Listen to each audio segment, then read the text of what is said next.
macho yao. Jina lako nani mwanangu? Rafael. Asante sana.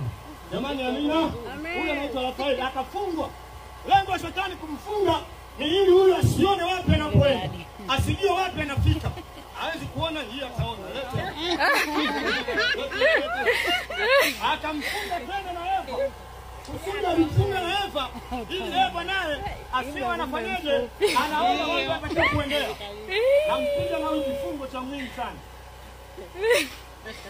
Hawa ni wanadamu ambao kwanza nimekuonesha mfano wake ya kwamba walikuwa wanaona sawa sawa na walikuwa wanafanya sawa sawa, lakini baada ya dhambi wakatenganishwa na uwepo wa Mungu. Sasa hawa ni wanadamu ambao kabla hawajafanya dhambi walikuwa wanapendea, walikuwa wanaona, walikuwa wanaishi, walikuwa wanafanya kila kitu sawa sawa.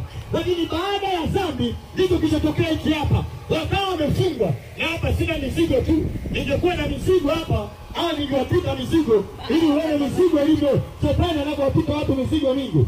Mzigo huu, angalia mizigo hii. Bwana hebu weka mbele na mzigo hapa.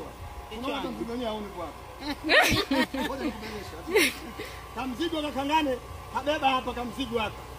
Naomba kama mwingine wewe tu atingie kitu. Kambio kingine hapa. Mbebeshe na yule kambio kingine. Mbebeshe na yule hapa kambio kingine. Mbebeshe na kambio kingine tena na yule hapa kambio kingine. Na huyu kapewa tena kingine kama mzigo hiki hapa.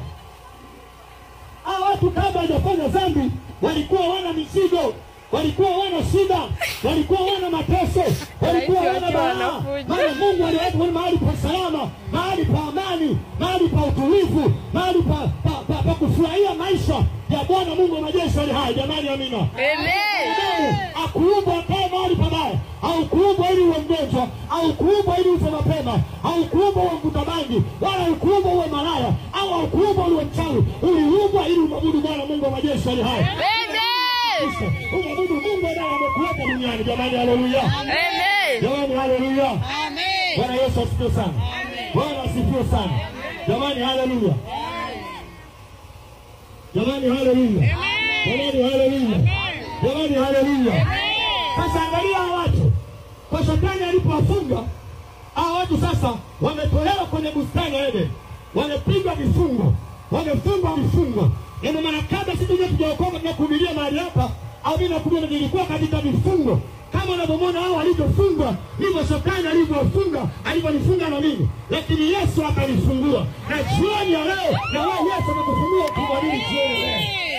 Jamani haleluya. Amen. Jamani haleluya. Sasa hawa ndugu zangu